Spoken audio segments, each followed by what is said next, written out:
Welcome and thanks for watching this edition of PWCI This Week. I'm Mad Conservative Crime Fighter, and my, I can't seem to take a break or a vacation without major news dropping, and boy, did it make an impact. We led off tonight with the announcement handed down on the 12th of April. The National Wrasslin League has ceased all operations. This came as a surprise to many, as early they were set to hold in 2 days its first event at the NWL Arena in North Kansas City on the 14th, inside the NWL Performance and Training Center, with Dr. Tom Pritchard holding a seminar beforehand. The final show turned out to be on April 7th in Joplin, Missouri, of which the entire show has been posted to YouTube. In a statement, owner Major Bliston said, "Sadly, I must announce that effective today, April 12th, 2018, the NWL has ceased all operations. It has been my privilege to work with the incredibly talented women and men who have contributed to NWL. Everyone in NWL was committed to making this promotion successful. Their efforts and determination allowed us to grow from a laughingstock within the industry to a promotion that aired in 5 markets, gained millions of video views, earned tens of thousands of followers, and drew thousands of fans to our events. Their hard work made an impact in the world of professional wrestling, and I hope they all go on to achieve the success they deserve. I thank each and every one of our fans. All of us were honored by your passion for the professional wrestling and the NWL. On the onset of this endeavor, I wanted to create a wrestling promotion that fans would believe in, wrestlers would be proud to work for, and one day would become a mainstay in the world of professional wrestling. I believe we accomplished the first 2 goals. Unfortunately, at the onset of this endeavor, I was also overconfident, stubborn, and made mistakes. As a result, we were not able to see this dream to its full fruition. Again, I thank all of you who made the NWL. I hope you all continue to believe. Major Bliston." Shortly after, Pierre Abernathy of St. Louis Anarchy and Chris Gal of Metro Pro Wrestling announced they were reopening their promotions. Metro Pro Wrestling will be returning on May 19th at the Turner Rec Center, while Anarchy will be holding its return event, Circus Maximus, on July 13th. It is unknown what it was that caused the sudden closure, as no statements have been made on the whys, though it's possible it was for financial reasons. We'll get to that in a moment. The wrestlers formerly associated with the National Wrasslin League, some of which had exclusive contracts with the organization, are now available for bookings. We expect to see some familiar faces back on the Central Illinois wrestling scene soon. So, what happened? It appears with the downturn of the stock market and real estate markets in recent months, for Bliston, something had to go, and it was the wrestling promotion. According to information from Rick Murphy, while Major Bliston's efforts were very ambitious with high production values, wrestlers being able to quit their regular jobs to wrestle full-time, make it a salary, there were flaws.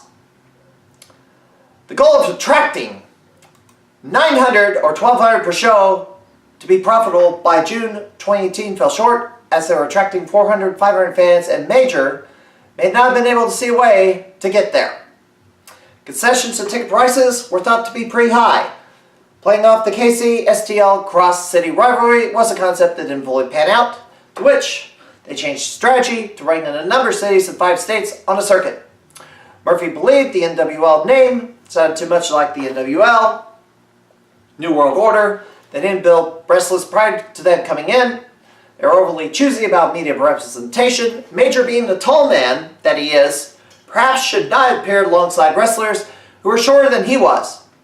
And they were unsure their target audience was. And also, there was only one person on our staff that had experience in running in a weekly circuit of wrestling shows. On the flip side, they were producing a first-rate television show syndicated in 4 area markets, had incredible themed promotional campaigns, had original in-house produced wrestler-themed music, had the ability to adapt to changing conditions on the ground, and creativity. Bottom line, the National Wrasslin League made an impact for the short time it was around, allowing wrestlers to have awesome video, promotional packages, and experience that would take them years to get. We wish you good luck, Major Bliston, and we shall be right back.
Much has been discussed on how best to advertise a wrestling event in a rapidly changing media world.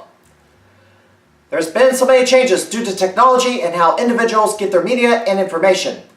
Commercials on cable, on Raw and SmackDown are thought to be the best way to reach the WWE audience. However, more and more people are cutting the cord and watching via streaming on the WWE network. Further complications include the AT&T Uverse and DirecTV siphoning some of that cable audience.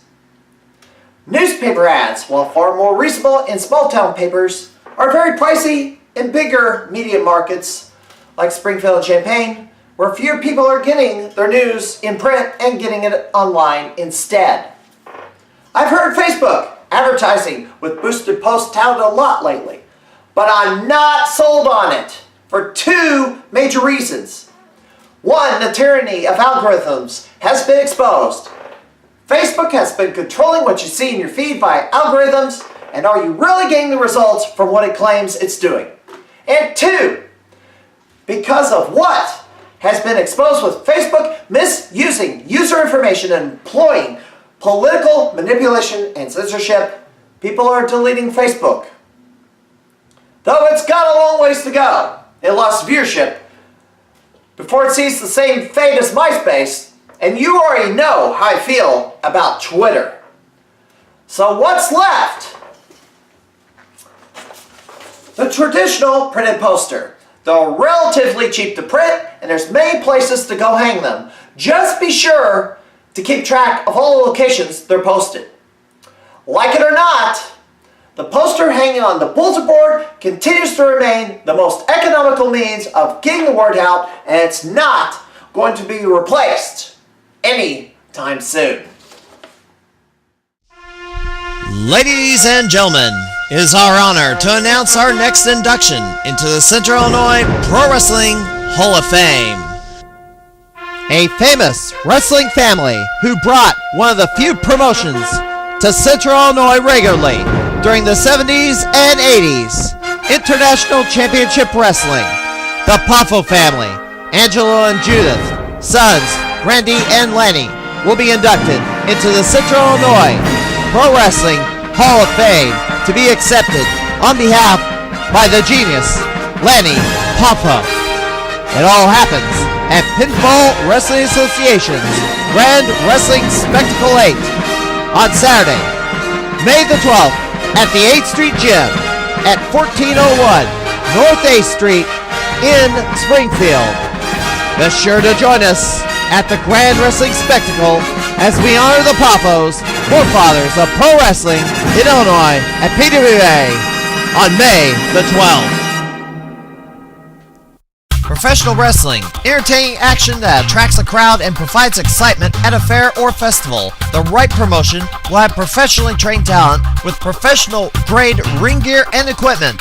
Fairgoers will want to see more of them and attend ticketed events in the area. Bring in the wrong promotion, not vetting their credentials, you could wind up with an embarrassing disaster. The talent may have no ring gear, little or no professional training, aren't family friendly, and perform so poorly you wish they'd return to the backyard they came from. Burned organizers won't chance bringing in pro wrestling ever again, shutting out legitimate promoters.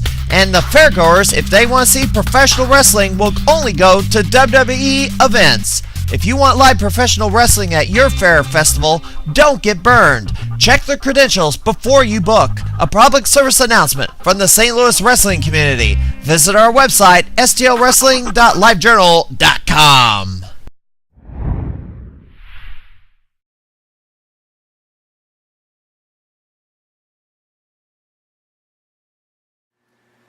And now a follow-up on the Mo Elgin situation.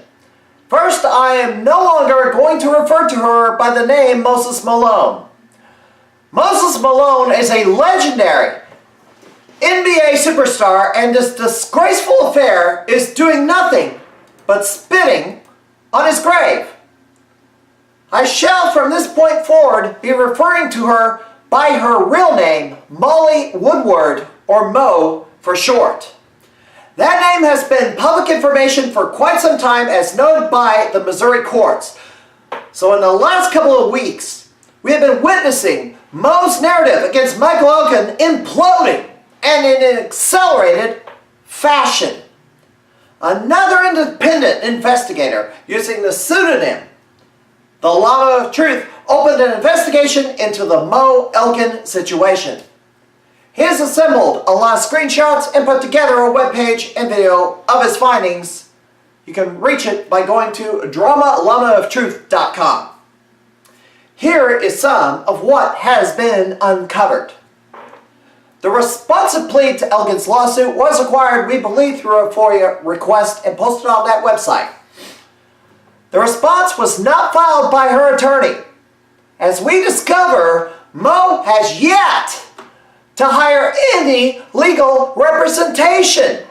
Despite raising over $3,000 for a legal defense fund and given a time extension to find a lawyer, she has decided she's going to be her own lawyer. She claims it's difficult to find one who can debate this case because every lawyer she has talked to can't even believe any attorney would have even pushed this case to litigation. You have got to be kidding me. She truly believes that this is an open and shut case? Thus a lawyer isn't necessary? This is unbelievable. People are questioning what she has done or is doing with the money raised by the GoFundMe campaign. Has she spent it on something else other than what she claimed she was doing with it? A few have claimed that she has used it to adopt a dog when she posted a meme saying, "This is my lawyer." After some investigation, a possible explanation may have been found. Another GoFundMe, created during the summer of 2017, where Mo requested money to help her get back on her feet, as she was allegedly living out of her car for 2 months. This raised nearly $800. But when the money was transferred to her account, it was immediately garnished by the credit union and the account closed. According to screenshots, we believe the money went to pay a judgment to Asset Acceptance LLC, a collection agency in which she was sued in 2009 and no-showed a court hearing. Default judgment was made against her for nearly $1,100. Satisfaction of the judgment appears not to have been settled. This is public information on the Missouri court's website. Is it possible that whichever financial institution that Mrs. Woodward is using now also garnished her legal defense money? It is a possibility. Even further back in time, she was requesting donations for a photography project. Getting back to her responsive plea, zeroing in on number 23. Mo claims she has photos of her injuries the night Orleans assaulted her, but refused to provide them. Many are asking, where are these pictures? Mo answers she no longer has them. But even if she did, there's another problem. There's been questions about Mo's roommate that she was living with at the time, which she described as strange. While the attention has been directed at Orleans and how Elgin handled things, not much has been said about this person, allegedly sexually assaulting her as well within 2 weeks of the Orleans assault. This was not reported to the police either. If she had pictures, how do you prove who committed the injuries? Orleans or the roommate? In the lawsuit response on number 22, where Elgin encourages Mo to report it to the police, Mo stated law enforcement poorly handles responses to sexual assault and that she did not want Orleans to go to jail. That right there explains why 7 out of every 1,000 assaults ever result in a criminal conviction. And that is also why it is the law in multiple states that there is mandatory arrest in domestic violence cases where police determine the primary aggressor and does not require physical injuries. Further questions as to whether Orleans was welcome at her living quarters were raised. when texts between Mo and Orleans show that Mo wanted company and food the night she claimed she was assaulted, contradicting her interview, saying she didn't want company because she was sick that night. Also, a number of screenshots were found where Mo attempted to contact Orleans following the incident, to which he refused to respond. That contradicts the statement where she claimed she made no attempts to contact Orleans. Sean Orleans has reemerged on Twitter and posted the statement, "Imagine a lie that takes hold of your life for more than a year and causes great stress to you, your family, your friends, your significant other, your co-workers, etc." Yeah, imagine that. Statement number 20. Mo claimed what happened at her private residence with Orleans that EEOC law would obligate a business to investigate. That is wrong. EEOC law covers what happens at the workplace, not in your own house, and the EEOC wouldn't hold an employer accountable under that circumstance. Circling back to responsive plea, Ms. Woodward created a new problem for herself by writing it instead of a lawyer. The responses unwittingly added new contradictions to her public statements that will most certainly be questioned in court. Hence the need for a lawyer. But now it's too late for it to be of any help. Other developments have come along. The Tumblr blog, Hello, Find the Truth, that was mysteriously deleted and replaced by a scamming page, has been recreated and is now under the name When the Truth Leaks, Plug It Up. It also has been confirmed that Mo has had consensual sex with David Starr 2 months after the sexual assault, of course within that 6-month window of being unable to socialize, and contradicting a statement saying Elgin was the first person she slept with after the Orleans assault in that PW Pondering's interview. Starr had been quiet up until recently when he complained about holding trials by Twitter, which triggered Mo and took him to task for supposedly turning on her. There have been multiple reports of confrontations between Mo and wrestler wives' girlfriends who told her not to harass their husbands, and respect their boundaries.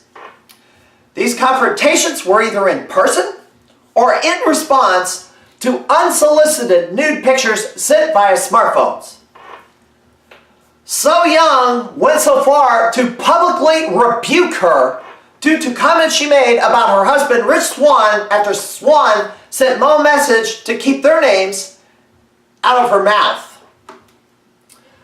Another person from Mo's past, Scott Schaefer, came forward stating his cousin once dated her and warned him to stay away because her behavior back then was histrionic, narcissistic, attention-craving, borderline personality disaster.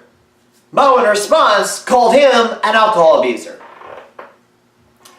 Llama of Truth did request Mo's side of the story, but was rebuffed, then branded as not credible. That's because things didn't support Miss Woodward's narrative. Miss Woodward also slammed Llama's report of a scam put forth by a woman in Georgia who was arrested for driving under the influence that claimed medication for cancer treatment caused her to have an accident. The woman is in jail as it was discovered her paperwork claiming diagnosis and treatments at a particular medical institution were completely phony. And she enriched herself with soliciting donations to cover non-existent medical bills. How ironic. I do want to admonish Llama for not censoring Mo's phone number on their website when they posted the screenshots of conversations. I had pointed out to them they haven't edited the screenshots. Not a good idea, guys. In light of the new information that has been uncovered, media people and promoters who cut ties with Elgin were justifiably asked their opinions. Many did not answer, Jerome Cussin was questioned on his reporting and interview with Mo on PW Ponderings, to which he said he has nothing to add on the Elgin situation. His reasons for doing so were clear and haven't changed, and won't engage people who clearly have an agenda, hiding behind balance and doing all the research. He's going on muting spree and deleting the Twitter app off his phone. In truth, he is crawling under his desk. Mr. Cussin, this is a personal message from me to you. Do not ever lecture anyone on credibility ever again. You claim nothing you say about this situation is going to help, it would hinder. Excuse me, Mr. Cussin. Your actions are most definitely hindering the situation in which you, along with every other media person who wrote about this case, have not pursued this story to its very end and to find the actual truth. In other words, you, along with many others, have Duke lacrossed Michael Elgin. The fact of the matter is, your mind was made up and you didn't care what the truth was, because the narrative, or what you call the big picture, was more important. Rolling Stone magazine thought the very same way, resulting in lawsuits and paying millions of dollars in restitution to parties that were smeared by a false allegation. The truth is not partisan. If you say the truth is partisan thinking, you are part of the problem. Now, I can understand not having the time to dig through the muck of this situation, and granted, I missed some details that were hiding in plain sight, which is why more than one set of eyes should be looking through this. If it's been found and pointed out, you should be checking it out, not avoiding it, which is what many have done. Once again, I will state, the court of public opinion is not a substitute for a court of law. The courts are effective, as Bill Cosby was found guilty after being accused of numerous sexual allegations.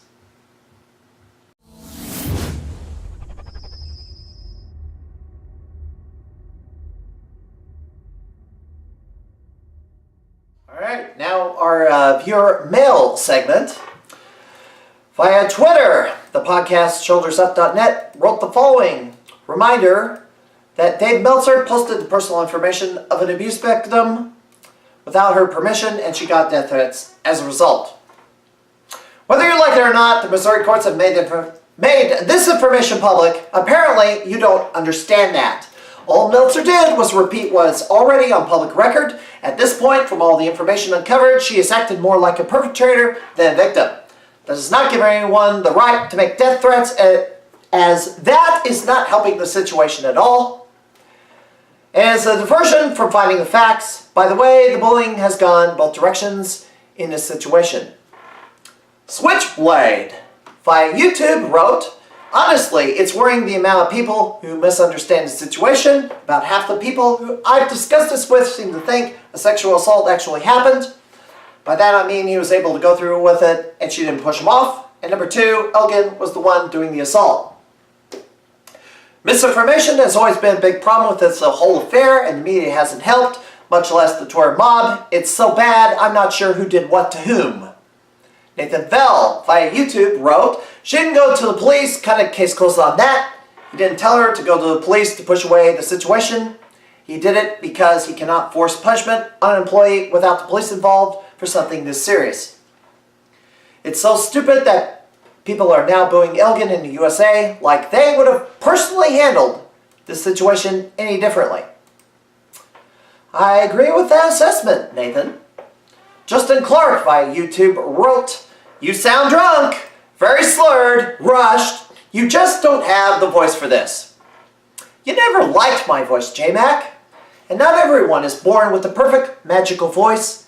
I get by with what I have pretty well. Tim Givens on the editorial rant against the must wrestle before coming on wrestling chart says, I've never seen you so upset, but who are you yelling at? I prefer not to mention names because it's not isolated to just one or two people. It's been told to me a number of times over the last 15 years, the most recent time being Facebook comments directed at me. Well, it's now more than a week ago, and they'll know when they see this that I'm firing a rocket launcher at them too. I also don't believe I've been the only person told this. I bet several people have had the same thing told to them. So it's time to cluster bomb this into dust once and for all this pathetic, stereotypical, elitist BS line.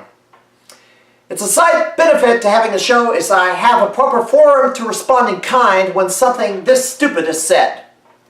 And I got my point across without cursing up a storm, too. If you have comments about this or any other one of my videos, feel free to post a comment. I may read it on the air. And that'll do it for this edition of PWCI. This week, I am the Mad Conservative Crime Fighter. Enjoy Cinco de Mayo.